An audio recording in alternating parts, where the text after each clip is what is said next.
সমাজের যা পরিস্থিতি, আমাদের ভালো বেটা বেটি জন্মাবে না, এটাই স্বাভাবিক।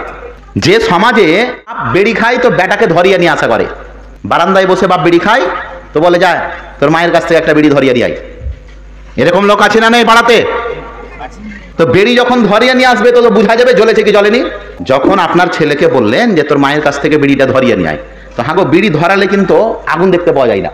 আর যদি বিড়ি না ধরিয়ে নিয়ে যায়, ধরা যদি ঠিক না হয় তো বাপ তো পিটাবে। তো বেটা তখন দেখছে যে আব্বা যে বিড়ি ধরিয়ে নিয়ে যেতে বললো, ধরে আছে কিনা একবার দেখি তো, ফু দিয়ে টেনেছে, দেখছে হ্যাঁ লাল হয়ে আছে।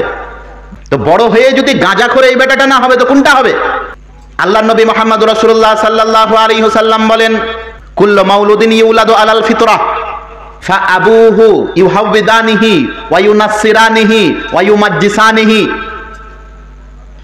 আল্লাহর নবী বলেন, জন্মগতভাবে কোনো ছেলে এবং কোনো মেয়ে খারাপ হয় না। সৃষ্টিগত দিক হিসাবে প্রত্যেক ছেলে প্রত্যেক মেয়ে পাপ মুক্ত থাকে। জন্মগতভাবে ছেলে এবং মেয়ে ভূনিষ্ঠগত হিসাবে সঠিক নিয়ম তোর তারিকা পদ্ধতিতে থাকে। ফা আবাওয়াহু, তার পিতা মাতা যেমন বেটা বেটিকে তেমন বানায়। এর জন্যে বাড়িতে ভালো বেটা বেটি চাইতে গেলে ভালো বউ আনতে হবে। কেমন বউ? যার বাপের টাকা বেশি আছে ওই বউ আসবে বাড়িতে, আসবে না? আর আমাকে কথা বলতে দিন, যার একটা বেটি, আপনি তো আগে বলে দিয়েছেন ঘটককে, যার একটা বেটি আছে ওগুলোই দেখিও, বলেননি? যদি একটা বেটি হয়েছে, ও যদি পতিতাও হয় তো তাড়াতাড়ি তার বিয়ে হবে। আর মানুষ গর্ব করে এটা, আমি অমুক কোম্পানির জামাই, মানুষ এটা গর্ব করে।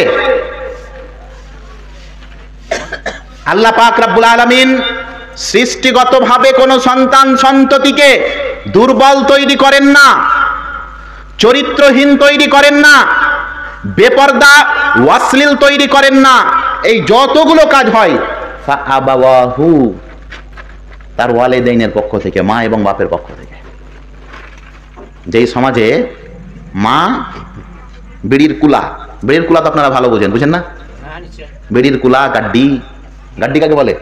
ওই যেখানে পাত রাখা থাকে। যে মা বেড়ির কুলাতে মোবাইল রেখে গান দেখে, সেই মায়ের পেটে বোরখা আলী জন্মাবে, এটা কি আপনাদের মনে হয়? হাগো, আটা গুনে রুটি, মা গুনে বেটি।